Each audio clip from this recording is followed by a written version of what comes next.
नमस्कार मित्रांनो, स्वागत आहे तुम्हा सर्वांचंच आपल्या आजच्या या व्हिडिओमध्ये। आजच्या आपल्या या व्हिडिओमध्ये आपण ठरलं तर मग या मालिकेच्या पुढील काही येणाऱ्या भागांचे लेटेस्ट त्याचबरोबर इंटरेस्टिंग अपडेट जाणून घेणार आहोत। मित्रांनो, आता सध्या तर आपल्याला माहीत आहेच की अक्षय तृतीया येणार आहे आणि अक्षय तृतीयेला 3.5 मुहूर्तांपैकी एक मुहूर्तसुद्धा असणार आहे आणि या दरम्यान सायलीने ठरवलं आहे की घरातल्या सगळ्यांच्या चेहऱ्यावरती आनंद आणायचा आणि त्यासाठी आता तिने प्रतिमा आत्या आणि रविराज काका यांना घरी बोलवून घेतलं आहे। पण या दरम्यान तिने त्या दोघांनाही सांगितलं आहे की ही आयडिया माझी आहे, हे घरात कोणाला कळू देऊ नका आणि त्यामुळे आता प्रतिमा आत्याने सुद्धा सायलीला सांगितलं आहे की ठीक आहे, जशी तुझी इच्छा आहे तसंच होईल, कोणालाच नाही कळणार की ही आयडिया तुझी आहे। मग आता नेमकं काय होणार, अक्षय तृतीयेच्या दिवशी सगळेजण कसे आनंदात राहणार आणि सायलीचा प्लॅन नेमकं वर्क होणार की नाही हे सगळं जाणून घेण्यासाठी तुम्हाला आपला हा आजचा व्हिडिओ शेवटपर्यंत नक्की पाहावा लागेल। तर मित्रांनो, व्हिडिओ शेवटपर्यंत न स्किप करता नक्की पहा। त्याचबरोबर व्हिडिओला लाईक करा, तसंच चॅनलला सबस्क्राईब करून बेल आयकॉनसुद्धा प्रेस करा, जेणेकरून तुम्हाला काय वाटतं ते आम्हाला कमेंटमध्ये नक्की सांगा। चला तर मग मित्रांनो, सुरुवात करू आपल्या या व्हिडिओला। तर आतापर्यंत आपल्याला सगळ्यांना हे तर माहीत आहे की आता रविराज काका आणि प्रतिमा आत्या हे दोघंही सुभेदारांच्या घरी आलेले आहेत आणि आता घरी आल्याच्या नंतर सगळं वातावरण कसं अगदी आनंदमयी प्रसन्न झालेलं आहे। कारण जेव्हा जेव्हा प्रतिमा आत्या घरी येते तेव्हा इकडच्या तिकडच्या नवनवीन विविध गोष्टी निघतात, गप्पा-टप्पा होतात आणि त्यामुळे घरातल्या सगळ्यांचंच वातावरण अगदी आनंदमय होऊन जातं, सगळे खुश होऊन जातात। त्यामुळे आतासुद्धा प्रतिमा आत्या आली आहे आणि तीसुद्धा सणावाराच्या दिवसाला, त्यामुळे आता तर घरातलं वातावरण अगदी छान होणार आहे। आणि या सगळ्यामध्ये आणखीन एक चांगली आणि सुखद गोष्ट म्हणजे सायलीच्या हातचं सादर संगीत, पूर्ण जेवण, ते सुद्धा अगदी सगळ्यांच्या आवडीनुसार। म्हणजेच आता सायलीने सगळ्यांच्या आवडीच्या रेसिपी बनवलेल्या असतात। प्रतिमाला आवडते तशी तिने लापसी बनवलेली असते गव्हाची, त्याचबरोबर अश्विनला आवडतो म्हणून तिने पुलाव बनवलेला असतो, कल्पनाला आवडते तशी तिने बिटाची कोशिंबीर बनवलेली असते, अर्जुनला आवडतं म्हणून तिने आमरस पुरीसुद्धा बनवलेली असते। आता एवढा सगळा मेन्यू आहे, म्हणजेच अगदी छान आजचा दिवस जाणार आहे हे सगळ्यांनाच माहीत असतं। तर आता इकडे सायलीने प्रतिमा आत्या आणि रविराज काकांना घरी बोलवलं आहे, ही गोष्ट कोणालाच माहीत नसतं। सगळ्यांना हेच वाटत असतं की प्रतिमा आत्या स्वतःच्या इच्छेने घरी आलेली आहे, प्रतिमा आत्या स्वतःहून घरी आली आहे, सगळ्यांना आनंदी करण्यासाठी प्रतिमा आत्यानेच ही कल्पना सुचवली आहे। मग आता काय, सगळेजण प्रतिमा आत्याचं कौतुक करतात, पण आता सायलीने सांगितलेलं असतं की कोणाला खरं सांगायचं नाही, त्यामुळे प्रतिमा आत्याचे हात दगडाखाली असतात आणि त्यामुळे ती कोणाला काही सांगत नसते। तर आता सगळेजण सकाळपासूनच एकत्र असल्या कारणामुळे कोणीच कुठेच जाणार नाही असं ऐलान प्रतिमा आत्याने केलेलं असतं। त्यामुळे आता सगळेजण आजच्या दिवशी तरी घरातच असतात। सायली सगळ्यांसाठी चहा, कॉफी, ज्याला जे हवं आहे ते आणते। प्रतिमा आत्याला चहा लागतो, ती तिच्यासाठी चहा आणते, कल्पनासाठी कॉफी, पूर्ण आजीसाठी कमी साखरेचा चहा, त्याचबरोबर रविराजसाठी कॉफी पण साखर नसलेली, त्याचबरोबर अर्जुनसाठी ब्लॅक कॉफी, तसंच आता प्रिया आणि अश्विनसाठी सुद्धा ती कॉफी घेऊन येते। आता सगळ्यांना चहा कॉफी दिल्याच्या नंतर लगेचच कल्पना म्हणत असते, बघा ना वातावरण किती छान आणि आनंदी झालं प्रतिमाच्या येण्यामुळे। खरंच प्रतिमा जेव्हा पण घरी येते ना, तेव्हा घरी असाच आनंदही तिच्या मागोमाग येत असतो। प्रतिमा, खरंच तू ना ग्रेट आहेस, म्हणजे बघ ना, तुझी आम्ही आठवणही काढली नाही, फक्त पूर्णाजींच्या मनात आलं की आज तुला बोलवावं किंवा आज तुला कॉल करावा आणि तू घरीसुद्धा आलीस, म्हणजे काय पावर आहे नाही। त्याबरोबर लगेचच प्रतिमा आत्या म्हणते, मग आहेच शेवटी, आई आहे ना ती माझी। त्यानंतर आता लगेचच पूर्णाजी सांगत असते, पण तू बरं केलंस आलीस ते, आज अक्षय तृतीया आहे, आजचा दिवस खूप शुभ आहे, आजच्या दिवशी आपण सगळे एकत्र आलो, आता देवाकडे अशीच प्रार्थना करते की आयुष्यभर आपण सगळे असेच एकत्र राहू दे। त्याबरोबर अर्जुन म्हणत असतो, अगं पूर्णाजी, त्यासाठी देवाकडे प्रार्थना करण्याची काय गरज आहे, आपण सगळे भांडलो वगैरे नाही ना की बरोबर आपण सगळे एकत्र राहूच शकतो। त्यानंतर आता लगेचच अश्विन म्हणत असतो, बरं ठीक आहे, आता एवढे एकत्र आलो आहे तर काहीतरी मस्त मज्जा गंमत करूयात। त्याबरोबर लगेचच आता इकडे प्रतिमा म्हणायला लागते की सांग ना तुला काय करायचं आहे, आपण सगळं करूया आज। त्याबरोबर अश्विन म्हणतो की मस्त पहिल्या गप्पा वगैरे मारू, नंतर काहीतरी गेम वगैरे खेळू। त्यावर अर्जुन म्हणत असतो की मला आठवतं आहे, लहान असताना आपण खूप मजा केली आहे, प्रतिमा आत्या तन्वीला शाळेला सुट्टी लागली की तू इकडे यायचीस आणि मग आपण खूप गंमत करायचो उन्हाळ्याच्या सुट्टीत, नाही?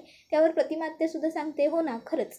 त्यानंतर आता लगेचच कल्पना म्हणते नाही नाही, गप्पा वगैरे सगळं ठीक आहे, पण जेवणाची वेळ चुकवायला नको, त्यामुळे जेवणसुद्धा वेळेवर व्हायला हवं.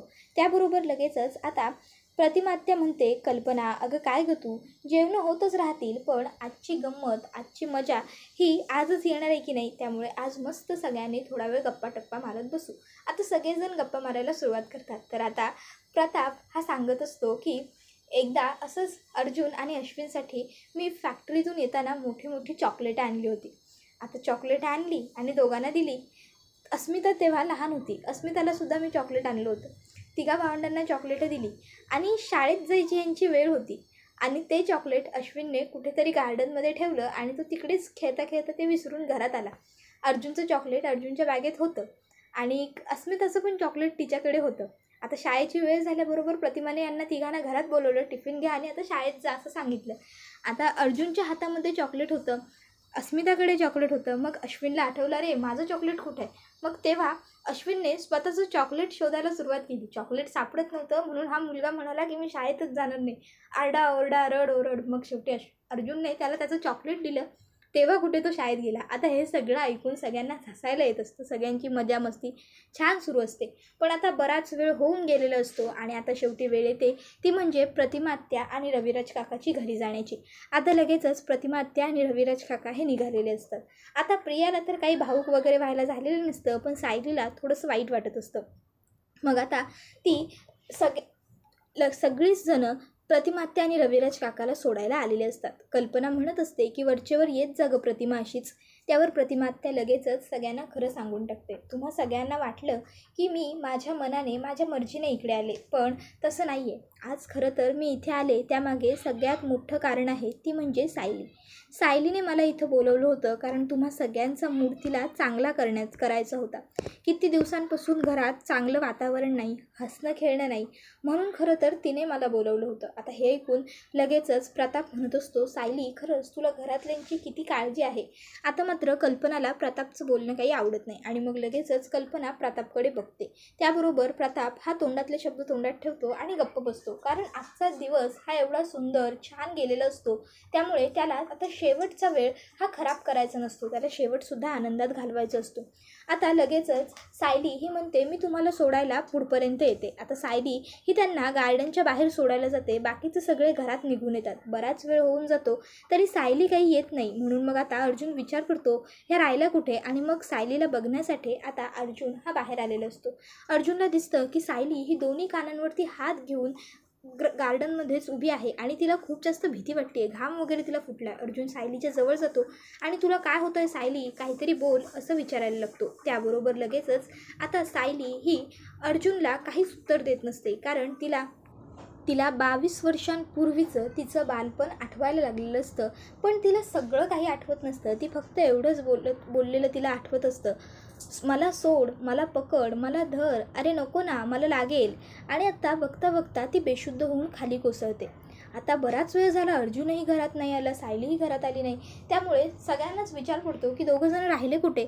आता अश्विन हा त्या दोघांना बघायला पुढे जातच असतो. इतक्यात अर्जुन हा सायलीला हातावरती उचलून घरामध्ये घेऊन आलेला असतो. आता हे असं सायलीला अर्जुनने आणलेलं असतं हे बघून घरातल्या सगळ्यांनाच आश्चर्य वाटतं. कल्पना लगेचच विचारते, काय रे अर्जुन, काय झालं तुझ्या बायकोला, अशी हातावर उचलून का आणलीस. त्यावर अर्जुन सांगत असतो, मम्मा काही कळत नाही आहे गं, अचानक बेशुद्ध झाली ती. त्याबरोबर लगेचच कल्पना सांगते, जा तिला वरती तुमच्या खोलीमध्ये घेऊन जा, आज खूप दगदग झाली तिची, त्यामुळे थोडाफार त्रास झाला असेल, खोलीत घेऊन जा. त्याबरोबर अर्जुन सायलीला वरती खोलीमध्ये घेऊन येतो. तोपर्यंत सायली ही थोडीशी शुद्धी झालेली असते. सायली अर्जुनला सांगते, मला बसू दे थोडा वेळ, झोपायचं नाही.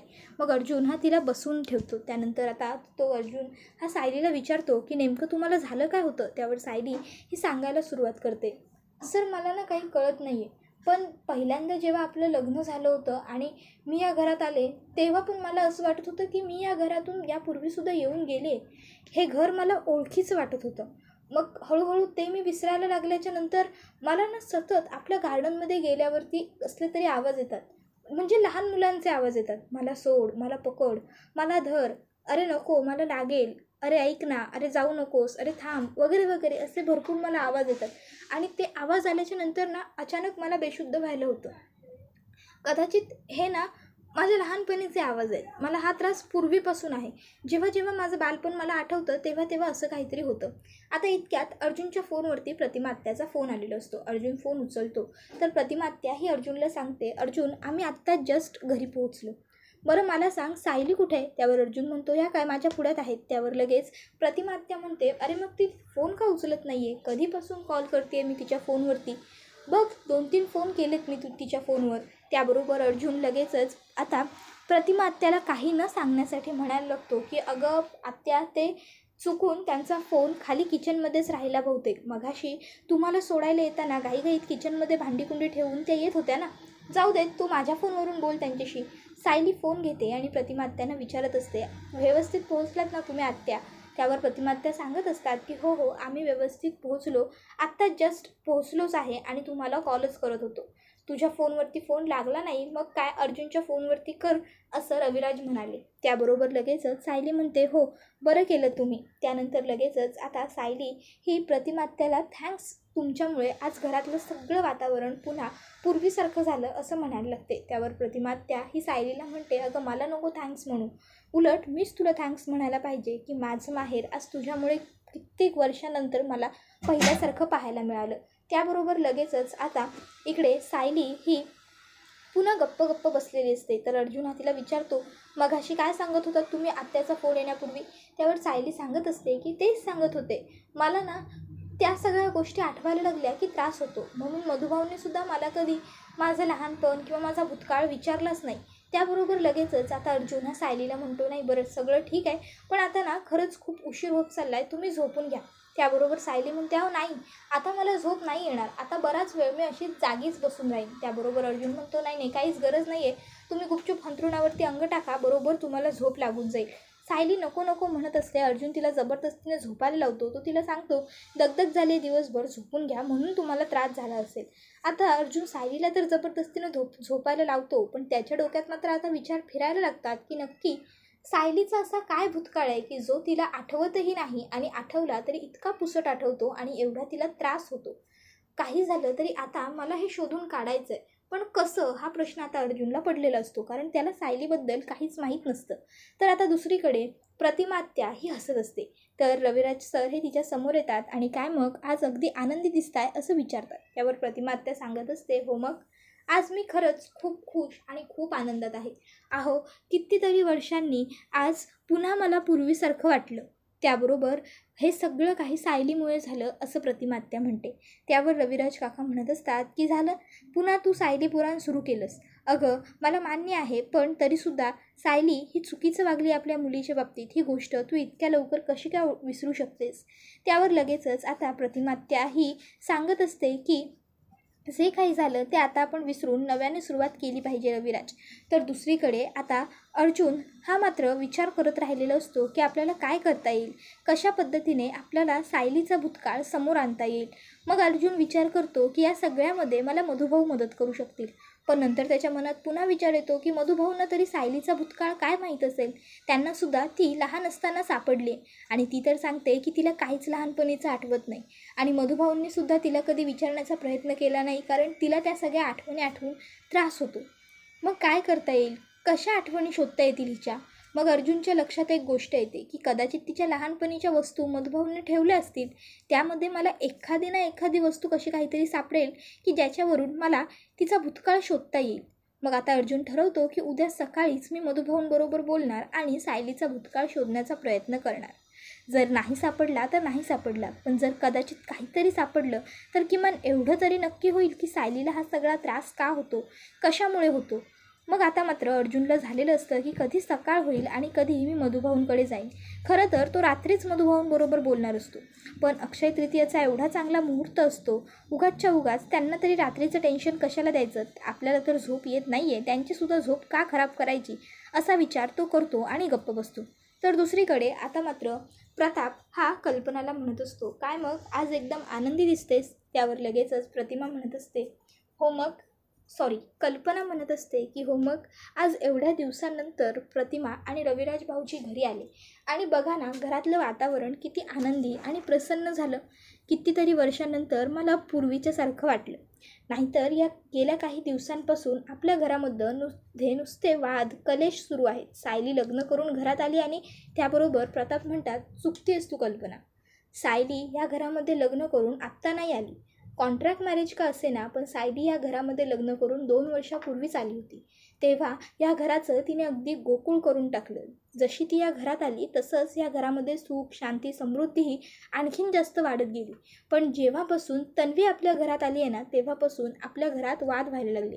कल्पना म्हणते, याचा अर्थ तुम्हाला काय म्हणायचं आहे, तन्वीमुळे होतं हे सगळं. प्रताप म्हणतो की नाही गं, मी तसं कुठे म्हणतोय. हे बघ, आजचा दिवस आपला खूप छान गेला. उगाच थोड्यासाठी दिवस खराब व्हायला नको. तूही शांतपणे झोपून घे, मीही झोपून घेतो. आता ते दोघंही झोपून जातात. सायली झोपलेली असते. इतक्यात अचानक तिला जाग येते आणि ते अर्जुनला म्हणते, हे काय, तुम्ही अजून बसून आहात, आता मला झोपायला सांगितलं ना. अर्जुन म्हणतो, हे काय, झोपायलाच चाललो होतो. आणि मग आता सायलीचं मन राखण्यासाठी तो सुद्धा झोपून घेतो. तर दुसरीकडे आता प्रतिमात्या ही सुद्धा खूप जास्त खुश असते. रविराज काका तिला म्हणतात, मान्य आहे तू खूप खुश आहेस, पण आता झोपून घे, आता खूप उशीर झाला. आणि मग आता प्रतिमात्या आणि रविराज काकासुद्धा झोपायला जातात. तर दुसरीकडे आता प्रिया मात्र विचार करत राहते, काय हा मेलोड्रामा, किती ओव्हर ॲक्टिंग करावी लागली आज दिवसभर मला, खुश असण्याची, संस्कारी असण्याची. ही म्हातारी आणि कल्पना काही कमी असतात की आज ती प्रतिमा आणि किल्लेदारसुद्धा आले त्यांच्यामध्ये भर घालायला. शी, किती नुसतं गुळमट गोड वागायला लागतं मला देवा, आता कधी संपणार हे, असा विचार प्रिया करत बसलेली असते. तर दुसरीकडे आता सायलीने अर्जुनला जबरदस्तीने झोपायला लावलेलं असतं, पण त्याला झोप काही येत नसते. तो तेच विचार करत असतो. तर दुसरीकडे आता प्रतिमात्यासुद्धा अंथरुणावर पडलेली असते, पण सायली तिला सोडायला आलेली असते आणि कशा प्रकारे ती भावूक झाली होती ते सगळं तिला आठवायला लागतं. ती विचार करते की तन्वी माझी मुलगी आहे, पण तरीसुद्धा तिला माझ्याबद्दल एवढी जवळीक वाटत नाही. कदाचित लहानपणापासून ती माझ्यासोबत राहिली नाही म्हणून असेल असं. पण मग सायलीला माझ्याबद्दल एवढी माया, एवढी आपुलकी कशी बरं वाटते, असा विचार आता प्रतिमात्याच्या मनामध्ये फिरत असतो. प्रतिमात्या विचार करते, कदाचित 2 व्यक्ती, त्यांची विचार करण्याची पद्धत सगळंच वेगळं असतं आणि सायली ही लहानपणापासूनच अशीच असेल म्हणून. पण खरं म्हणायला गेलं तर कधी सायलीला बघून असं वाटतं की माझी मुलगी अगदी तिच्यासारखीच असायला हवी होती. तिच्यासारखी प्रेमळ, सगळ्यांची काळजी घेणारी, प्रत्येकाची आवड निवड लक्षात ठेवणारी, प्रत्येकाला समजून घेणारी, सांभाळून घेणारी, प्रत्येकाच्या आनंदाचा, सुखाचा विचार करणारी, स्वतःच्या आधी दुसऱ्याचं बघणारी. तर दुसरीकडे आता पूर्णाजीसुद्धा खूप जास्त खुश असतात. पूर्णाजीसुद्धा अंथरुणावर पडलेले असतात आणि त्यांना आज सगळे कुटुंब कसे एकत्र आले, आनंदी होते, हे सगळं काही आठवायला लागतं. पूर्णाजी मनातल्या मनात म्हणत असतात की आज सायलीमुळेच खरं तर माझं पूर्ण कुटुंब एकत्र आलं आणि आजच्या अक्षय तृतीयेच्या चांगल्या मुहूर्तावर असंच कायम माझं कुटुंब हसत खेळत एकत्र आनंदी आणि एकमेकाच्या पाठीशी उभं राहू देत, अशी प्रार्थना पूर्णाजी देवाकडे करते. आणि हा व्हिडिओ इथेच संपतो. धन्यवाद.